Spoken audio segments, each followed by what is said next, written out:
Welcome, folks. Torah portion, Shoftim, starting a new week, a new Torah portion. We are the first reading, of course, for the first day. We are in chapter 16, verse number 18. Moshe Rabbeinu, Moses continues his rabbinic sermon. Shoftim v'shoitrim, judges and law enforcement agents, policemen, in other words, titin lacha, you shall give to yourselves b'chol sharecha, in the gates of your cities. Asher Hashem Elokecha neisin lacha, that Hashem your God is giving to you, l'shvatecha, to your tribes, the Shoftu, and they shall judge as am, the nation, mishpat tzedek, a righteous judgment. Rashi. Shoftim v'shoitrim, judges and officers. Dayanim, shoftim means judges. Hapaiskim is a din that pass judgment. The shoitrim mean officers are reidim sa'am. They impose the authority over the people. Achar mitzvasam, following the order of the judges. The makil v'retzua, and if necessary, with stick and with a strap. Achikabel alav, until they accept it upon themselves as a din, a shofet, the verdict of the judge. Right? The judge says, you owe such and such to this person, and you're not going to make the payment. Well, the policemen have the right to give it to you, to make sure that you pay, whatever the judgment is. Huh? Why? Why not in public? Why not? If you've been judged that you have to pay and you're not paying, right? So why shouldn't it be done in public? I mean, I'm saying, why not? You're not following the law. Right? So why you should be compassionate and, do what you got to do. Follow the law. I mean, it doesn't make a distinction here, right? Not saying not in public. So, yeah.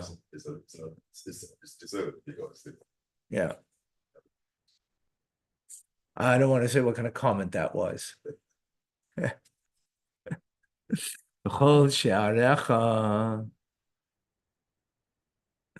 In all of your cities, in every city,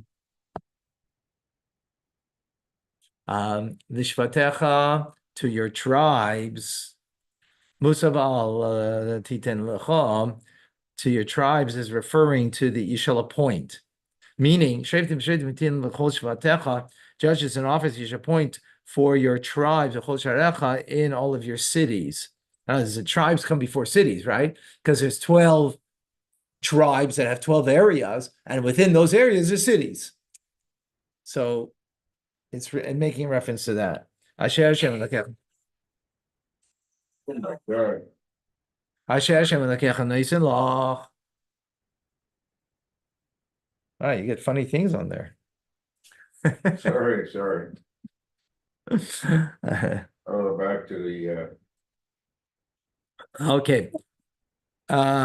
So it's referring to the judges and officers you shall appoint for your tribes in all of your cities.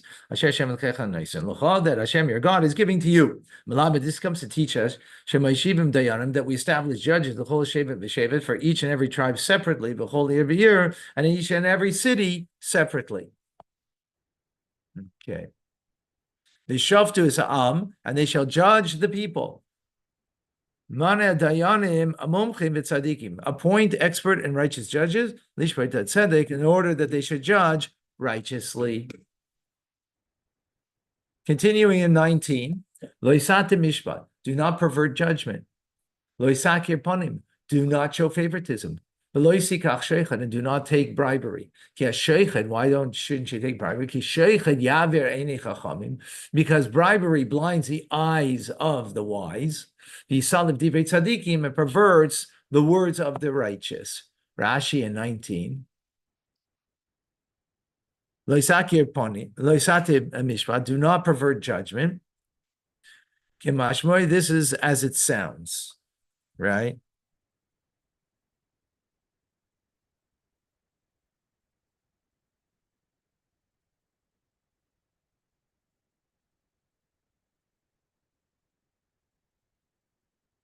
So, loisaki upon him, do not take notice of someone's presence. Even at the time of presentation of the claims of the opposing parties, this is a negative commandment to the judge, that he should not be pleasant to one of the litigants, and harsh to another litigant. In other words, one that should stand, and one will sit. Because when one of the litigants will see that the judge is showing a favoritism to one, honoring to one litigant, his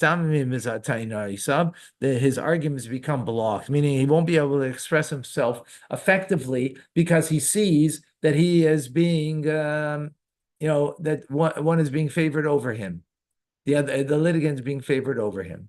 Do not take bribery, even if you're going to judge justly, right? In other words, you've already made up your mind, but the judgment is.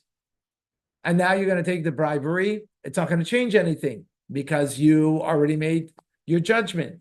Don't take it even then. Rashi continues, because the bribe blinds. Because when you accept a bribe from this person, it's not possible that the judge should not tilt his heart towards the one who bribed him, and to find favor for him. Divrei tzadikim, the words of the righteous. Divrei hamitzudokim, meaning the words that can be justified, mishpat tzedek, that the judgment of truth. That's the way intelligence is, right? Intelligence is you can see any side of an argument, right? So if you're going to get a bribery, well, all of a sudden now you're going to be tilted in your judgment towards that person who gave you the bribe. In the Talmud, it tells even stories of a person who the person never said good morning to the judge. And all of a sudden, he's a litigant before the judge, and he sees him, and he says, "Oh, good morning, judge." That judge took himself off the bench. He never said good morning to me. Off the case, you mean? Off the case, yeah. Off the case. The bench. Not the bench. Yeah, okay. Off the case. Yes, off the case, right? An example, right? Because all of a sudden he's bribing me by just being nice to me. He was never said a word to me. All of a sudden, right? In other words, okay, that you don't have to do it because of that, but in other words, to such a degree, right? Exactly. 20. Tzaddik tir doiv. Justice you shall pursue. Laman tichya, in order that you may live. V'yarashta, and you will possess it. So it's the land that Hashem that Hashem your God is giving to you. Rashi in 20. Tzaddik tir doiv, righteous and righteous you shall pursue. Halachacher, go after, make a point of going based in Yafa to a proper court. Now this is talking about the litigant. The litigant, don't go to a crooked court. Go to a proper court. In order that you shall live and take possession of land. The merit of appointing decent judges is worthy. As Israel, to keep Israel alive, and that they should settle upon their land. In other words, just the very fact that you have proper judges, that you appoint proper, decent judges, is enough for you to be alive and for the Jewish people to dwell on the land.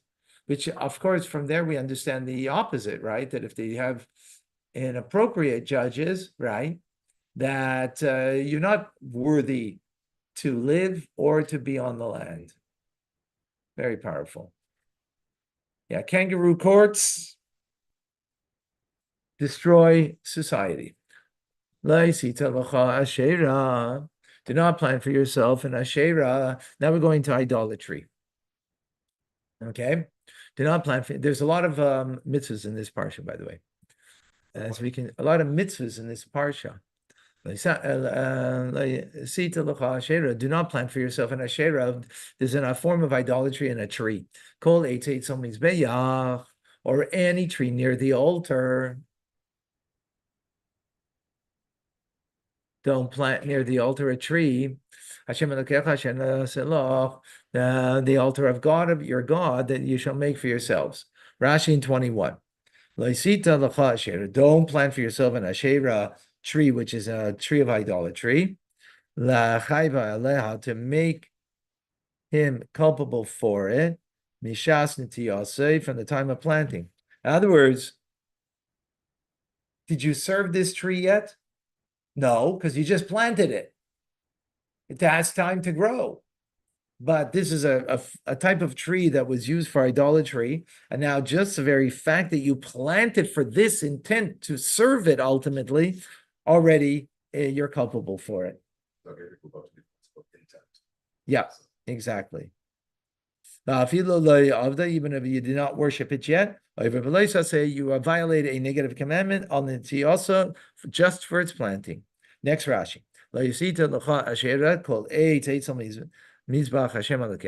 Don't plant for yourself a tree of idol worship near the altar of God. Yeah, your God. Azhara, this is a negative commandment. To plant a tree, or to build, or one who builds a house out of a wooden structure, the harabayis on Temple Mount. Temple Mount, you're not allowed to build a home there. Out of wood, or to plant a tree.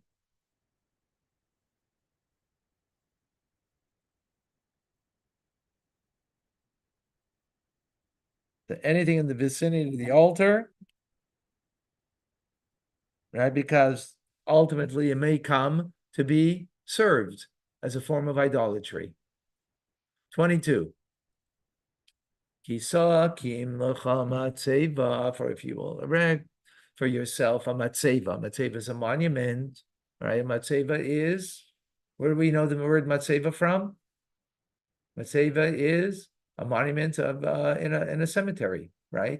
The that you put up for a person that's passed away, right? It's called a matzeva. Yeah, right. It's called a monument. It's called a matzeva. The stone itself is the monument. So what does that mean? Not just I'm just explaining to you what the word, where the word is used in other contexts. That's all.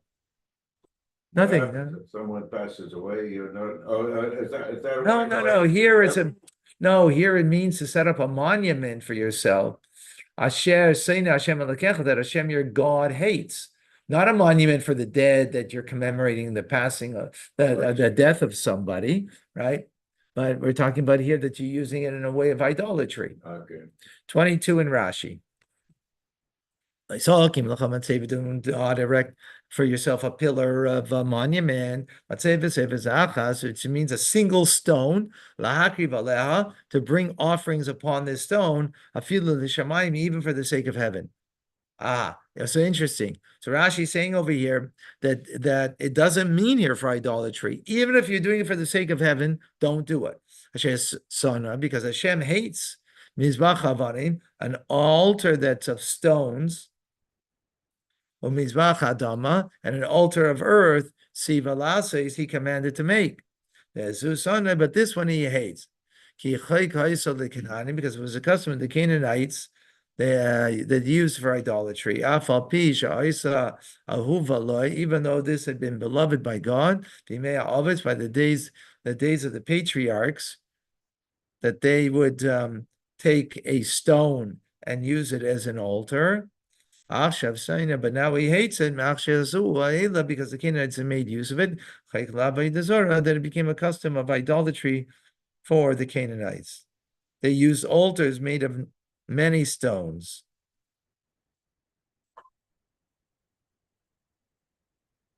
Right? They use pillars. So this is now Hashem doesn't. Mizbach Havanim plural.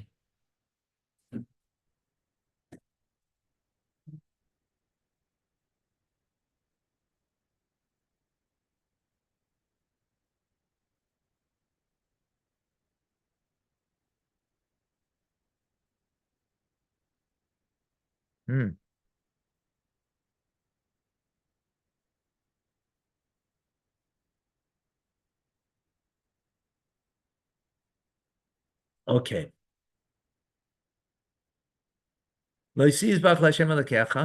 Do not offer a sacrifice to Hashem your God, shor v'seh, an ox or a sheep, asher yeboimum, that has in it a blemish, kol davar ra. Wow, we just learned this in Rambam. And literally just learned this. Kol davar ra, or anything bad, kisayavas Hashem alakechu, because this is an abomination to God. Leisizba kol davar ra. What does it mean? Anything that has a blemish or anything bad? What's bad? A zora, this is a negative commandment. Then one causes pigul in the use of holy ayidei dibara through a bad speech. The Shadrash is interpreted further b'shchitas kodshim in the Talmud. 1 second.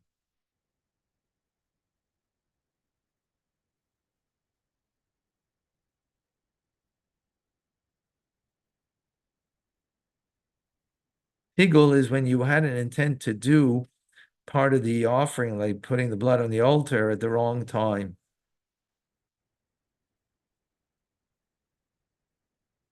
And here again, it's your intent.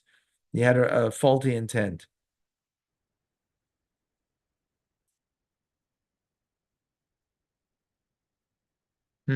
Interesting.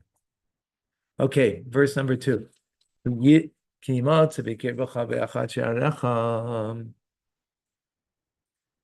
you will find amongst you in one of your cities, that Hashem, your God, is giving to you, Isha, a man or a woman, so you find a man or a woman who does evil in the eyes of God, your God, to transgress his covenant. Rashi, the God has made with you a covenant that you should not worship idols, right? And this person is going to worship idols. Verse number 3, v'yelech, and he will go, v'yavod, and he will serve Hashem, Elokim achirim, other gods, yishtach v'lohem, and he will bow down to them. Well, the shemesh v'le'areyach, to bow down to the sun or to the moon or chotzvah or to all of the hosts of heaven, asher lo tzivisi, that I did not command you to do. Verse number 3 in Rashi, asher lo tzivisi, that I did not command you, love them, that you should worship them. And you're worshiping them.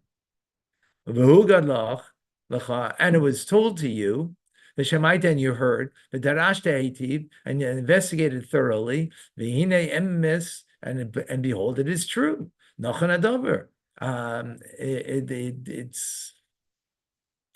so is the thing. That this abomination was perpetrated in Israel. The testimony of witnesses here is correct.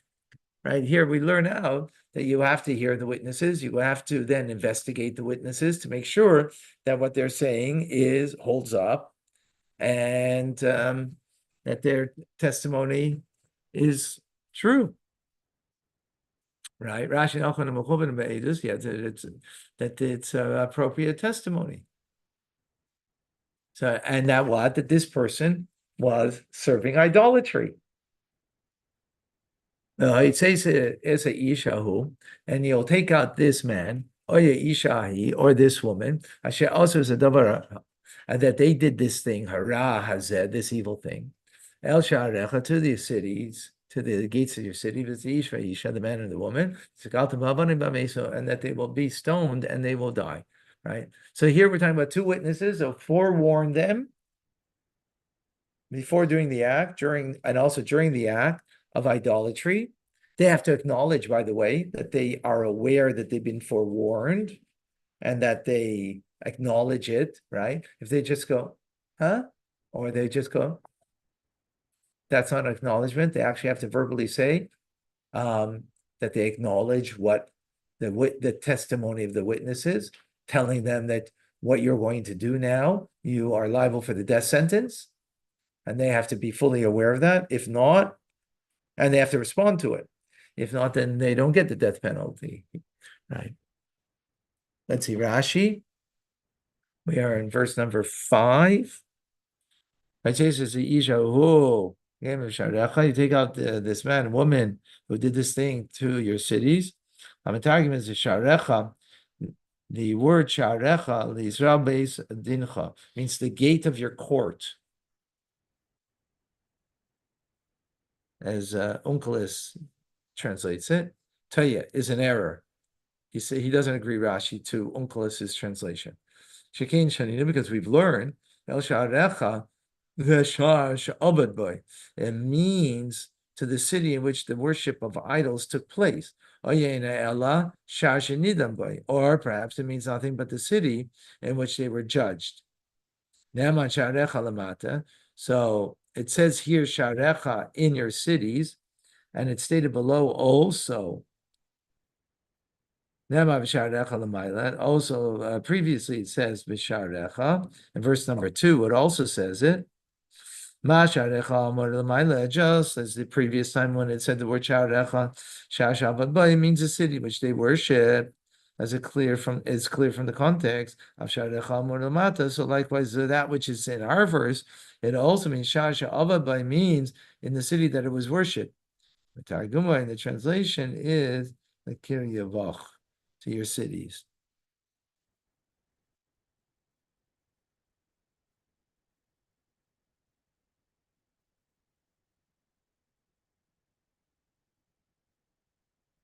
Yeah, okay. 6. Al Pishnaim Edim, according to the mouth of 2 witnesses, a shleisha, or 3 witness Edim. You must amaze that will die, will be put, is liable the person to be put to death. Lo you must al pi eidechad. He should not be put to death with 1 witness, only 2. Or 3, it says. Let's see, why is it 2 and 3? Rashi, Shnayim or Shleisha, 2 witnesses or 3. If testimony is valid with 2 witnesses, Lama Prat L'cha. So why would the Torah tell us 3? Why would it say 2 and 3? Right? If 2 is good, then obviously 3 is good. This is to compare the 3 to the 2, to equate them. Just as 2 is 1 unit of a testimony, likewise 3 is 1 unit of testimony. They did not become zaymimim until they all have been found zaymimim. They are a group. So it means like this. Eidim zaymimim means witnesses that bear false testimony. When are they considered false testimony? When the 2 or the 3 as a unit were found to be bearing false testimony. In other words, it's a unit, it's not an individual, like this individual and that individual. 2 and 3 is a unit. They're not independent. They're not independent of each other. Exactly. Okay? Yep. Reason it says 3 is that the more the better. No. To tell us that it's a unit. Here, The 3 are considered to be 1. right, but here it's specifically, it's called plotting witnesses that plot to tell the lie. And when they are found in the lie, what's considered a lie? When, as a unit, that they are a lie. So whether it's 2 or 3, it has to be the entire unit. And in any case, they would have all conspired together to come up with a final law. Seemingly, Yeah. yes, exactly. Yeah, yes. Yeah. It's what they said earlier, that you can't find somebody guilty based on the word of 1 witness. If 2 or 3 are considered as a unit, then essentially they're 1 witness. Even though there are more than 1, but because they conspired together, they became 1. No, that's not what it's saying here. But it's an implied. No, no, but what you're saying is correct, but not the way no, it's learned out because it says 2 and 3. There's no point to say 3.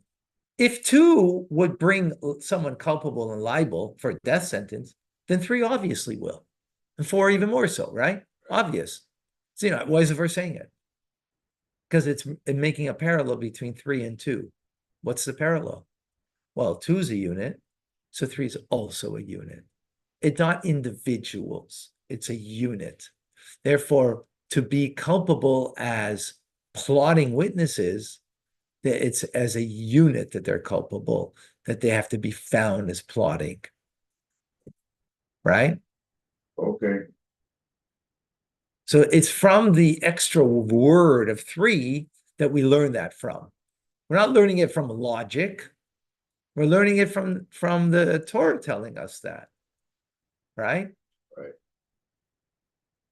Afterwards, you can apply some rationale to it, but it's based on the fact that the Torah is indicating, implying that.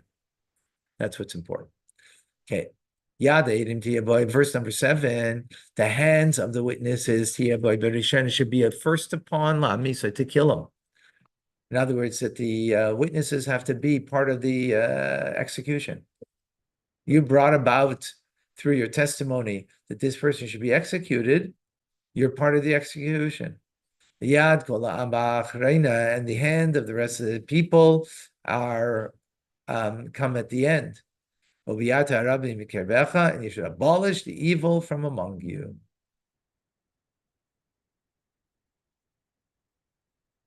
Okay. Verse number 8.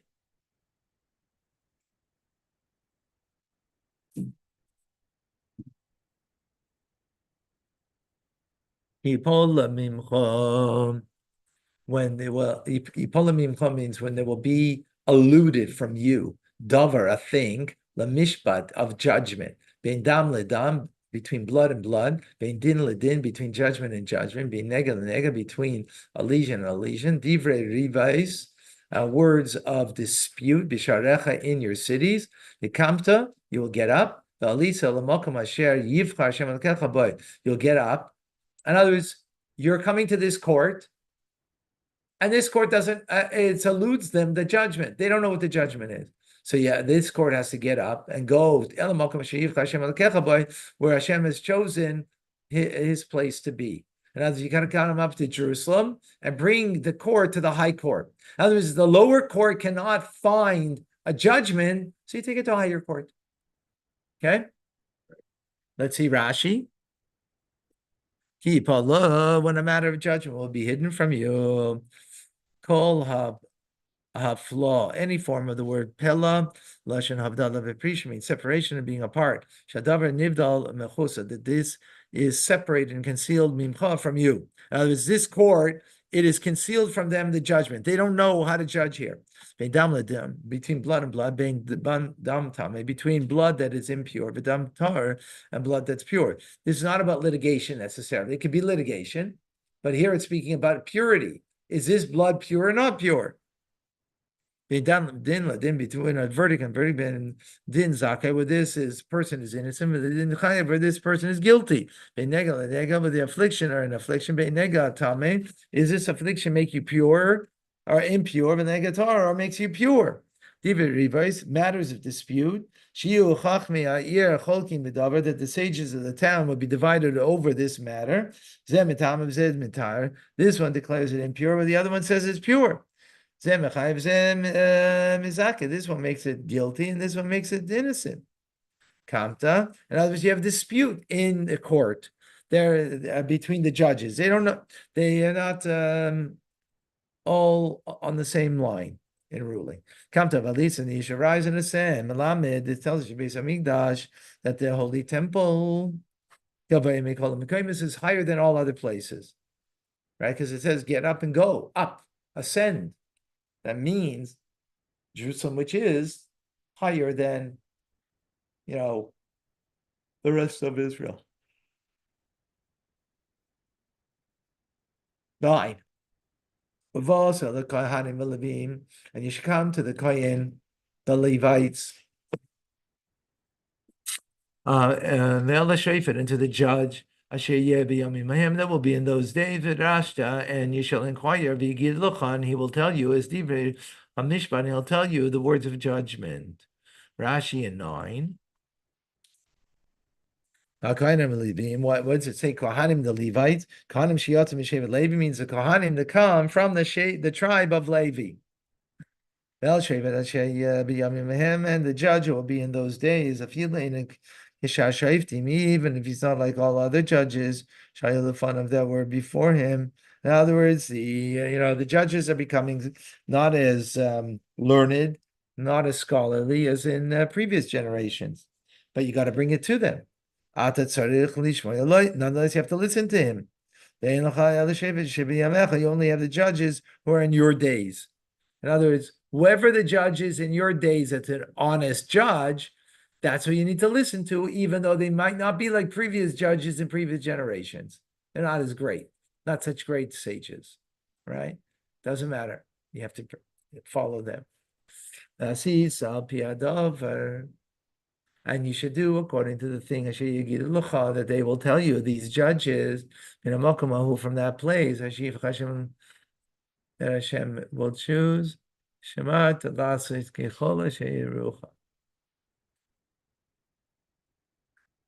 And you shall choose and you shall observe, and according to the way they instruct you. According to the Torah that they will instruct you, and according to the judgment that they said to you, these judges, right, that you should do.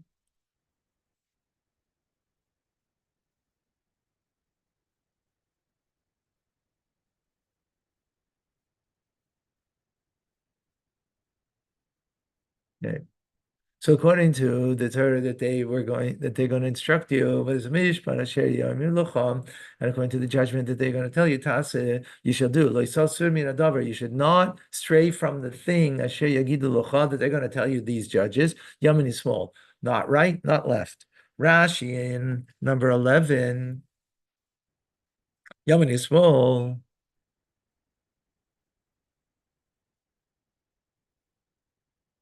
Yeah, so right or left, even if they tell you al yamin that the right shu small that it is left, al small who you mean that the left is right, kol shekain al yamin al small.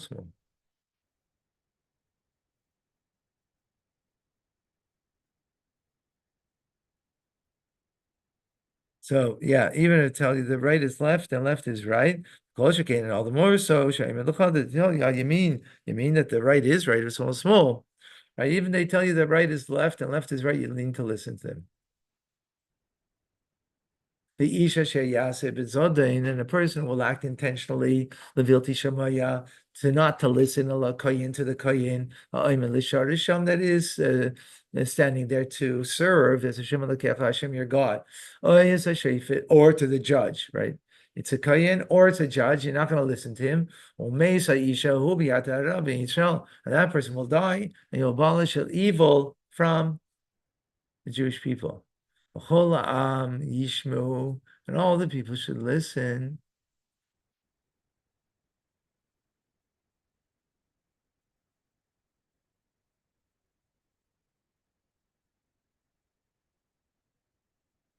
So and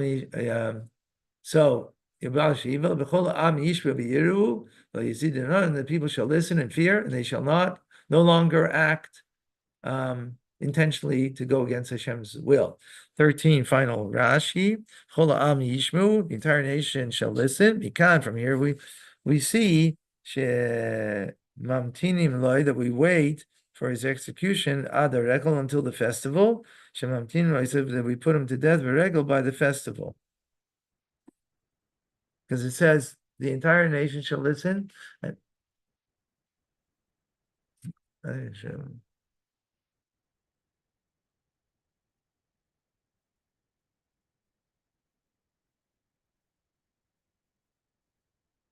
In other words, you're gonna listen to the judge even if he's telling you the wrong thing.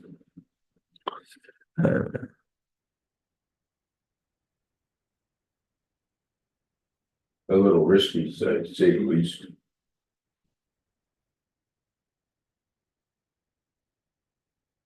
Yeah. Okay. Thank you so much, Rabbi. Thank you, folks. We'll see.